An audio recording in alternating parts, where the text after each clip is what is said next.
Mesdames et messieurs, nous sommes le mardi 16 septembre 2025 et c'est parti pour cette revue de presse.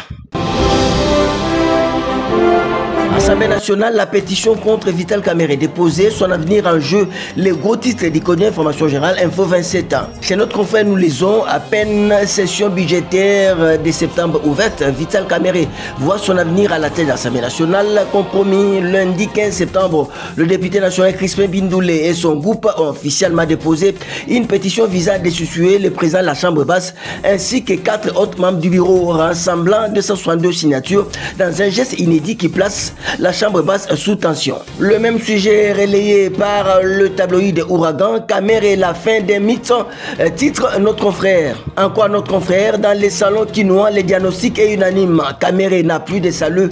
Ses manœuvres d'apaisement, son discours solennel, ses concessions financières, tout cela ressemble à une fin d'un cycle. Un dernier acte avant la chute. Les carottes sont bel et bien cuites, son sort est déjà scellé. La session budgétaire 2025, au lieu d'être un exercice de projection financière, restera dans l'histoire comme la session de la déchéance, celle où Vital Kamerhe Lwakaningi Nikingi, vieux routier des arcanes politiques, aura vu son étoile vaciller et s'éteindre sous la pression implacable des CPR, conclut Ouragan.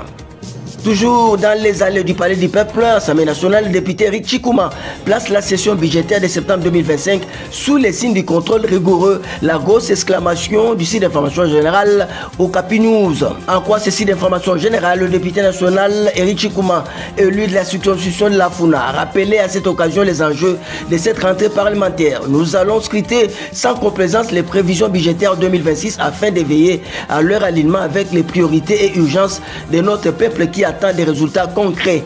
Parmi les points essentiels figure la reddition des comptes de la loi des finances pour l'exercice 2024 qui devait faire l'objet d'un examen minutieux. Le LUI promet également des investissements pour améliorer la production législative, renforcer le contrôle parlementaire et impulser la mise en œuvre des réformes audacieuses toujours dans l'intérêt supérieur de la nation. On va terminer cette revue de presse toujours au palais du peuple RDC. La première ministre dépose au Parlement le projet de budget 2026 estimé à 20,3 milliards de dollars, rapporte le site d'information générale bifoinfo.net. En quoi ce site d'information générale, la première ministre Jules Sumino Tuluka, accompagnée notamment du vice-premier ministre, ministre en charge du budget Adolphe Mouziton Fumoussi, a déposé ce lundi 15 septembre au bureau de l'Assemblée nationale les projets de loi des finances pour l'exercice 2026.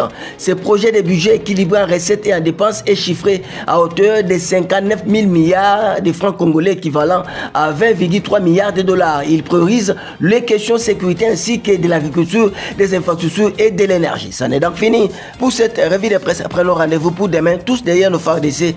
Bendele Kouyate Congolais Téléma.